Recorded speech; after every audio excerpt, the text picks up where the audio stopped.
नमस्कार सर्वांना. स्वागत आहे पुन्हा एकदा सर्वांचं आपल्या ध्यास शिक्षणाचा या आपल्या YouTube चॅनलवरती. तर आज आपण अतिशय महत्त्वाचा व्हिडिओ घेऊन आलेलो आहोत.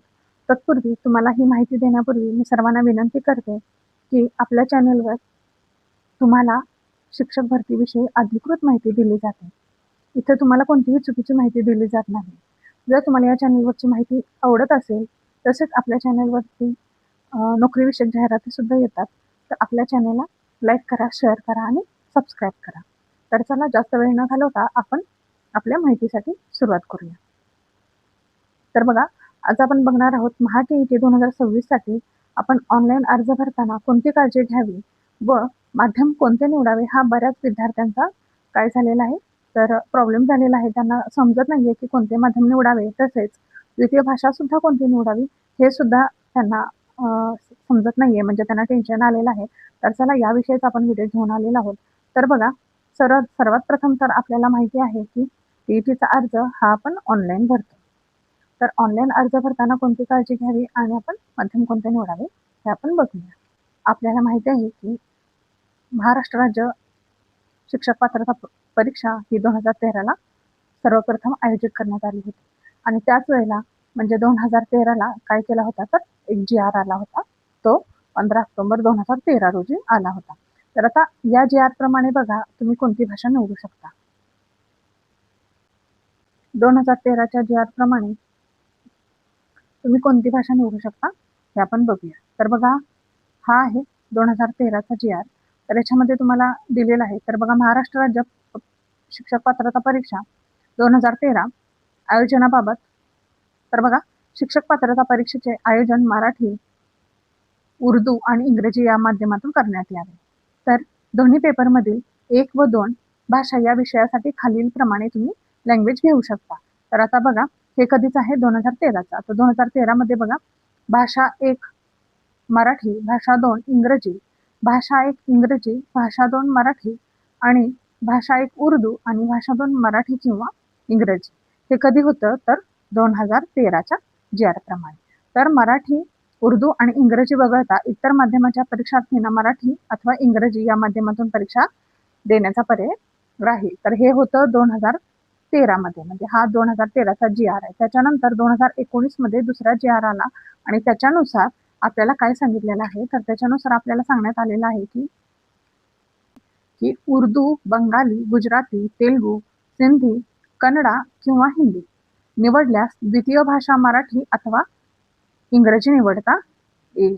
म्हणजे जर तुम्ही प्रथम भाषा जर हिंदी निवडली असेल, म्हणजे माध्यम जर हिंदी निवडलं असेल, तर तुम्हाला द्वितीय भाषा मराठी किंवा इंग्रजी निवडता येईल. म्हणजे इथं कुठे मेन्शन केले का की तुम्ही हिंदी भाषा निवडू शकत नाही?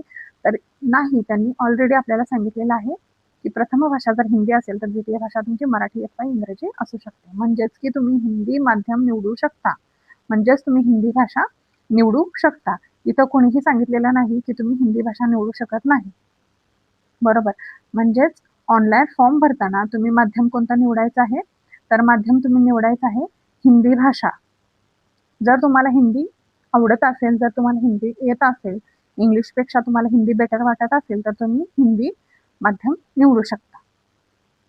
किंवा कोणी निवडते, माझी मैत्रीण निवडते किंवा त्यांनी मला सांगितलं म्हणून तुम्ही हिंदी भाषा घेताय किंवा हिंदी माध्यम घेताय, तर असं करू नका. मी अजूनही तुम्हाला सांगते, ज्या भाषेत तुम्हाला प्रश्न पटकन समजतात तेच माध्यम तुम्ही निवडा.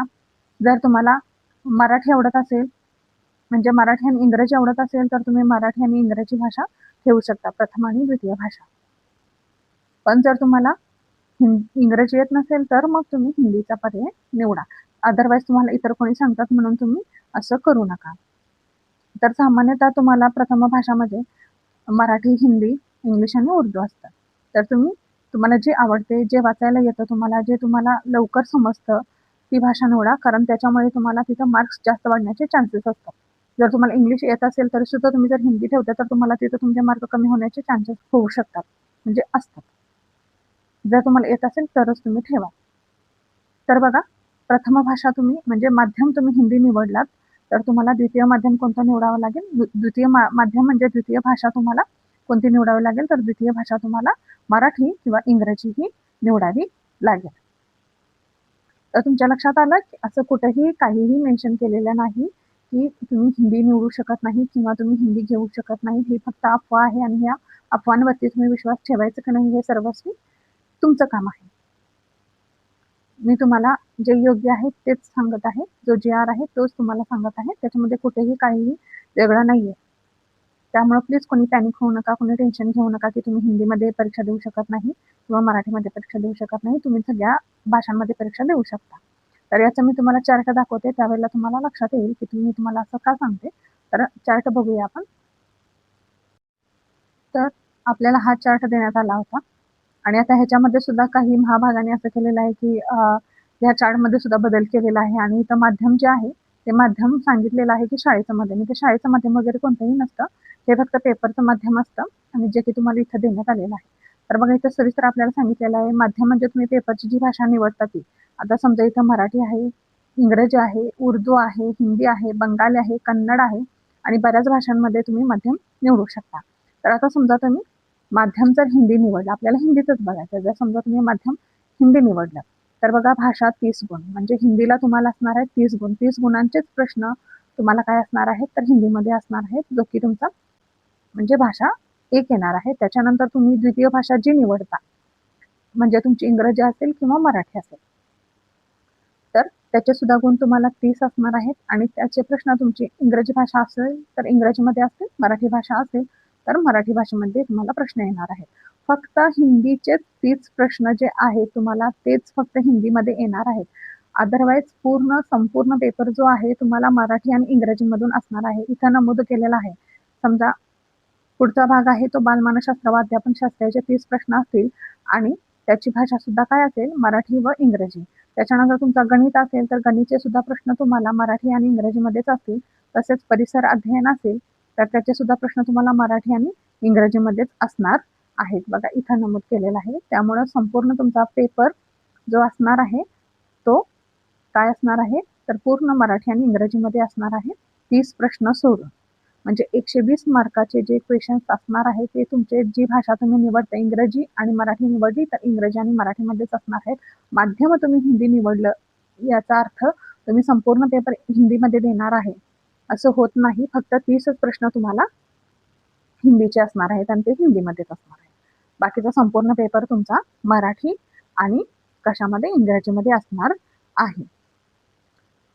समजलं का तुम्हाला? तर चला मी तुम्हाला एक व्हिडिओ दाखवते म्हणजे तुमच्या लक्षात. टी 2025 नोव्हेंबरची प्रश्नपत्रिका आहे आणि ज्याचं माध्यम आहे हिंदी. इथं तुम्हाला दिसते माध्यम हिंदी आहे आणि 2025 ची काय आहे प्रश्नपत्रिका आहे. तर बघा याच्यामध्ये तुम्हाला कोणत्या प्रकारचे प्रश्न दिसून येतील. तर हा मी व्हिडिओ बनवलेला आहे जो की तुमच्यासाठीच आहे, जेणेकरून तुमची शंका दूर होईल. तर याच्यामध्ये बघा तुम्हाला प्रश्न कसे दिसतात. इथं फक्त माध्यम लिहिलेलं आहे हिंदी म्हणून आणि बघा बाकीचे सगळे प्रश्न जे आहेत तसेच आहेत, तुम्ही बघू शकता.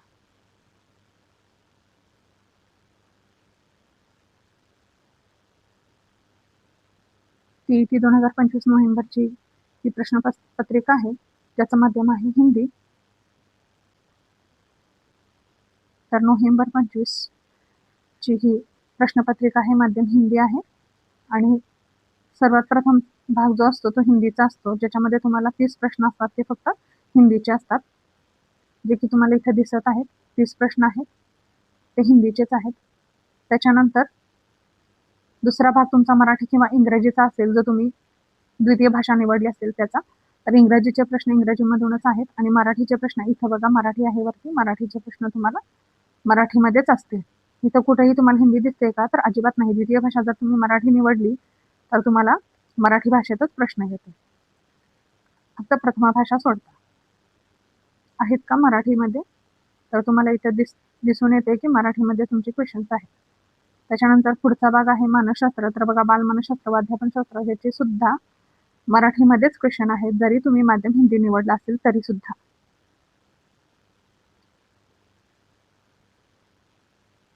संपूर्ण मराठीच आहे.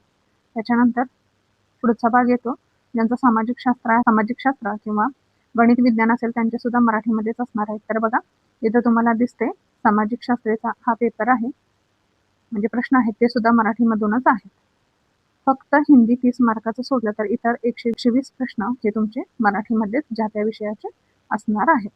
तरी सुद्धा अजून सुद्धा कोणाला शंका आहे का? तर अजिबात कोणी मनामध्ये शंका ठेवू नका, कारण आपण संपूर्ण सविस्तर विश्लेषण करून तुम्हाला सांगितलेलं आहे आणि GR मध्ये सुद्धा असंच नमूद करण्यात आलेलं आहे. त्यामुळं CET मध्ये भाषा निवडताना व्यवस्थितरित्या तुम्ही भाषा निवडा, योग्य विचार करा. इतर कोणी तुम्हाला सांगते किंवा इतर कोणी मराठी, हिंदी भाषा ठेवते म्हणून तुम्ही करू नका. जो पर्याय तुम्हाला आवडतो, म्हणजे जो विषय तुम्हाला आवडतो, ज्या विषयामधील प्रश्न तुम्हाला पटकन समजतात, तेच माध्यम तुम्ही निवडा. दुसऱ्यांचा पाहून तुम्ही डिसिजन घेऊ नका. त्यामुळं आता तुम्हाला सविस्तर मी सांगितलेलं आहे. तुम्हाला जो विषय वाटेल किंवा जे माध्यम वाटेल ते तुम्ही इथं निवडू शकता. म्हणजे हिंदी माध्यम जर निवडायचं असेल तर प्रथम माध्यम तुम्ही हिंदी निवडा. त्याच्यानंतर द्वितीय भाषा जर तुम्हाला मराठी हवी असेल तर मराठी निवडा, किंवा जर द्वितीय भाषा तुम्हाला इंग्रजी हवी असेल तर तुम्ही इंग्रजी भाषा इथं निवडू शकता. तर अजूनही सांगते, व्यवस्थितरित्या काळजीपूर्वक तुम्ही माध्यम निवडा. घाई करू नका, गडबड करू नका, विचार नीट करा आणि त्याच्यानंतरच तुम्ही काय करा, तुमचं फायनल मीडियम म्हणजे माध्यम निवडा. फॉर्म तुम्हाला भरताना एकदाच माध्यम निवडावं लागतं. जर तुम्ही एकदा फॉर्म भरला तर तुम्हाला परत फॉर्म भरता येत नाही, म्हणजे परत रिपीट भरावा लागतो. त्यामुळे तुमचे पैसेही जातात, वेळही जाते. त्यामुळे माध्यम निवडताना तुम्ही व्यवस्थित नीट विचार करा, घाई करू नका, गडबड करू नका आणि फायनल डिसिजन घेऊन तुमचा फॉर्म तुम्ही भरून सबमिट करा. जर तुम्हाला ही माहिती युजफुल वाटली असेल तर लाईक करा आणि अजून महाटीईटी अपडेटसाठी आपल्या चॅनलला जरूर सबस्क्राईब करा. तर प्लीज आपल्या चॅनलला एकदा सबस्क्राईब जरूर करा. व्हिडिओ तुम्ही इथपर्यंत पाहिल्याबद्दल धन्यवाद.